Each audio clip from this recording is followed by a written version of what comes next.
Good morning. I'm Andy Myers at Weiss Research, and this is your morning market alert for Tuesday, May 31st. Jen Amos is off this week. We're likely to see solid gains at the open on Wall Street as traders return from the three-day Memorial Day weekend.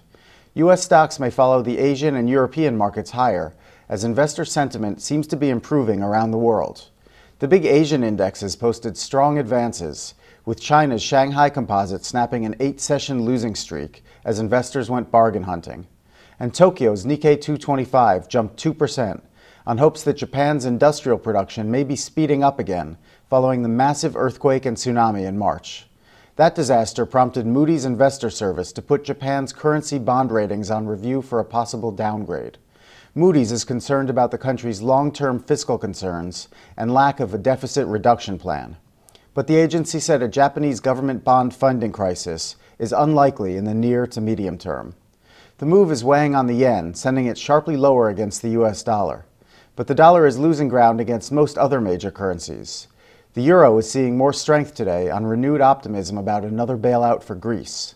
The Wall Street Journal reported that Germany may consider dropping its push to reschedule Greek debt early. That would likely pave the way for the country to receive a new package of financial aid.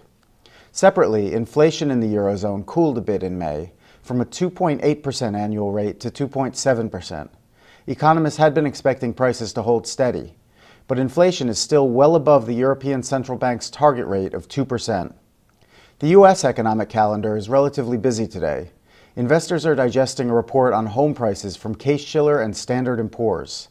I'll bring you those numbers after the opening bell.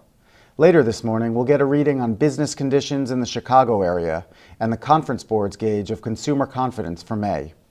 On the corporate front, one stock to watch today will be Intel. It's gaining nearly 2% in the pre-market after it kicked off the Computex exhibition in Taiwan by announcing details of a new tablet-like laptop computer.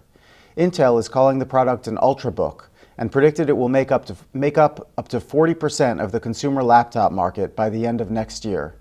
The company also highlighted 10 new tablets based on its Atom chip and touted an upcoming netbook personal computer platform with more than 10 hours of battery life. That's the latest from Weiss Research. I'll be back after the opening bell with all the market reaction to the day's top stories, including the Case-Shiller home price report and a $3 billion deal in the specialty chemicals industry.